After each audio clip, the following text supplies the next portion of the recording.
It's time now for a look latest in local news. In the news, Wayne County Board of Education set to meet this morning in a call meeting at 11 a.m. They're going to announce who the new superintendent is and approve the superintendent's contract. $64,000 question is who will be the superintendent. Again, 3 finalists have been announced. Again, we'll have the announcement for you during the broadcast of the baseball game this afternoon from Statesboro. 3 finalists are local assistant superintendent Amy Denny, Dr. Sean Kelly of Douglasville, Georgia, where he currently serves as executive director of maintenance and operations for the Douglas County School System, and the final candidate is Valerie Kay from the Chatham County School System, currently the associate superintendent for K through 12 school transformation in the Chatham County School System. One of those 3 will be announced this morning at the school board's meeting at 11 a.m. And WIFO-FM will be on hand again, have a report tomorrow here on the local news, but again, we'll have the announcement during the baseball game today from Statesboro.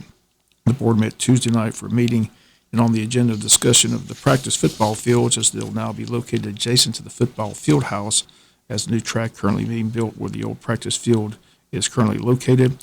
New proposal is for the 2 fields to be situated adjacent to the field house, but board member Ray Davidson asked last night that decision be delayed, and there'll be a discussion about possibly moving the practice fields across the street from the high school where the tennis courts and the cross-country course is located, and the board owns all that land.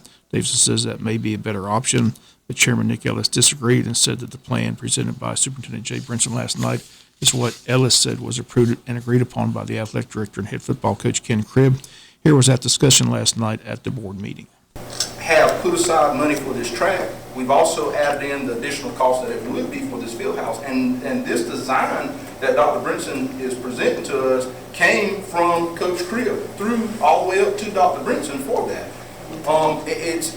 We did the research with the company that came out and surveyed the land. We had our hopes up that this land was going to bring us so much money and it was going to be a break-even deal. And none of those things fell through. And so we chose to go this route. We're putting this track here, and we went to the taxpayers and said these are the things that we're going to do with the money if we're given the opportunity to do the E-Splice. I don't want to see us stop the project and delay the other projects that we currently have. ROTC needs a home. The ag people need a home. We got other people who need homes outside of just the football culture and the soccer team. I just think that postponing this is going to delay all the other projects that are up in the wind, and we're locked into only a limited amount of money. I don't see us being able to take money from other things and use it. And I know we've got the CARES Act money, but that's money for safety and improving our technology and different things like that. I don't think we can necessarily just kind of use some over here and use some over there. We've got projects started, and it's really kind of too late for us to back up with the construction people already beginning the work on this process. Just if I may comment, delaying where we decide to put this practice facility should not have any impact on the track. The track, they got their land. No, but it's going to have impact on the overall cost, Mr. Ray. I understand, but I haven't finished that. When that decision was made, I was under the impression that we had more land over there than what we do now. I was envisioning 2 football fields side by side. If you look at it, one of them you're going to lose 20 or 30 yards because of that trailer. The other one, the actual end zone of that field will, if a guy run a pass pattern, he would run into the trailer. All I'm saying is, and from a financial perspective, there may be enough money in that timber to where we wouldn't have to reallocate any resources. I'm just saying, I know it's inconvenient, but the site looks a lot different with the timber cut off of it than it did when we were sitting in this room and we made a decision, yeah, that's a good place to put it. So, I understand what you're saying. Maybe to do research, though, the only thing we would lose is a little bit of time. And I think that the time crunch is not as sensitive as it was because we're not going to be ready for spring practice even if we start tomorrow. And once again, that part of the discussion last night, again, board member Ray Davidson wanted to delay, but again, the board voted not to delay and move forward with the proposal presented last night. Once again, if you drive by that area, you can see where the trees have been cut and the land clear for the practice fields. You can also see the work that's begun clearing the practice field for the new track. Other news from the board meeting last night, Superintendent Brinson discussed the board budget discussions for the fiscal year 22, says that'll begin shortly. Also, discussions about the beginning of the next school year, in which the superintendent said it appears that next school year will be simply like this school year. The school system will be dealing with the COVID-19 pandemic as they have this year. But Superintendent Jay Brinson says that many school districts have already opted to not provide virtual learning next school year.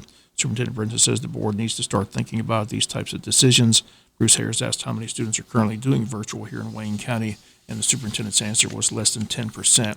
Superintendent says studies show that students not in the classroom with a teacher are simply falling behind and not receiving instruction that is needed. Superintendent says the COVID-19 numbers continue to decrease in Wayne County and countywide, all documented on the state website, which lists the number of positive cases daily. Under personnel last night, the following personnel approved: certified recommendation, Erica Downing, Wayne County High School for 2021-2022.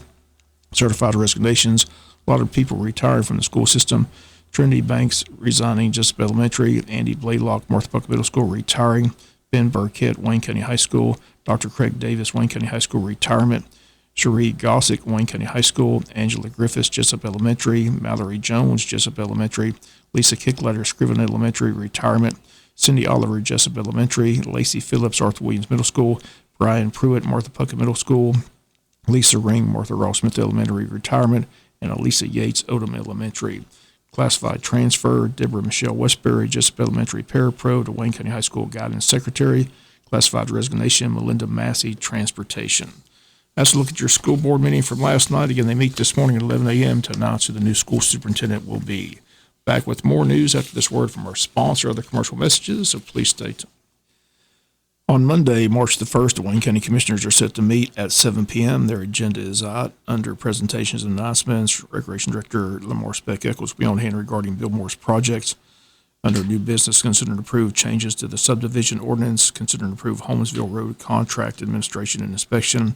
Consider and approve Hortense Road design. Consider and approve a 2021 Lemig Road resurface contract award. And consider and approve Bill Moore's projects. All that on the agenda for Monday at 7 p.m. Also, items with the county administrator, items with the commissioners, executive session on the agenda as well. Up in Atlanta, the Georgia Senate approved a bill Tuesday requiring more identification for absentee voting. The first elections bill to clear either legislative chamber as lawmakers consider new voting rules after last year's heated presidential race. Voters would have to provide a driver's license number, state ID number, or a copy of photo ID when requesting absentee ballots.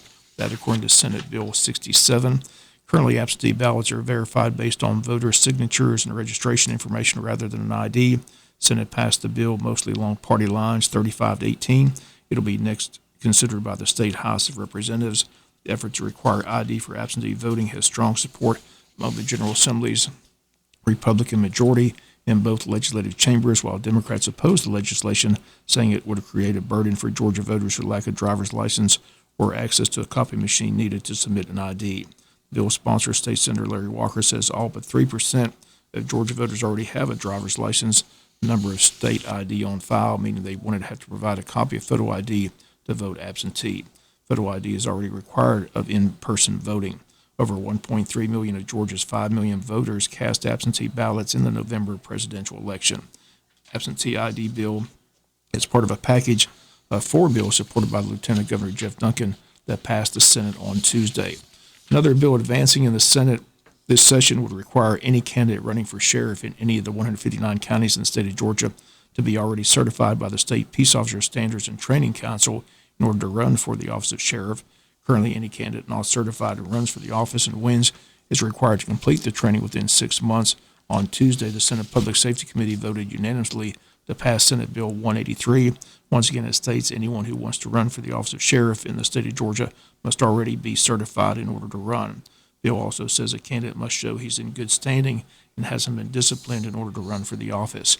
Republican Senator Randy Robertson says the idea of the bill is to simply raise the standards of candidates running for the office of sheriff throughout the state of Georgia. We'll come back with some final news notes after this word from our sponsor of the commercial messages, so please stay tuned. Final notes in the news, a couple events coming up here in Wayne County on Thursday. Georgia company Jody's Accessories will be returning to the parking lot of Wayne Memorial Hospital to help the hospital volunteers raise money through a fundraising sale. Known for their unique and stylish gifts, Jody's Accessories will be offering home decor, decorative cups, clipboards, bows, pop sockets, and more. Menu items are just $6. The one-day outdoor sale will take place Thursday, February 25th from 8 a.m. to 6 p.m. in the side parking lot of the hospital to the right of the main building. Masks should be worn and social distancing should be observed. Cash, credit, and debit cards will be accepted. For a sneak preview of their merchandise, you can log on to jodyaccessories.net or find them on Facebook under the name Jody's Accessories. The mission of the hospital volunteer group is to serve patients, patient family members, and hospital staff. They donate thousands of hours a year in volunteer time and monetary donations to the hospital in order to assist in procurement of necessary but unbudgeted equipment.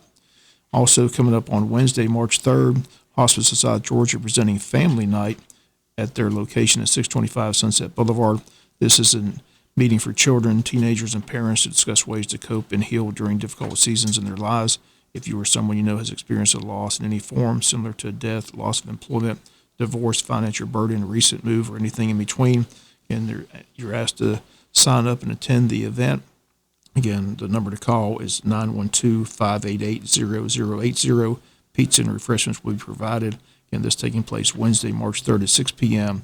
at Hospice of South Georgia, again located at 1625 Sunset Boulevard here in Jesup. That's going to do it for latest in local news. Sports comes your way in a few minutes. Bob Morgan said, have a great day.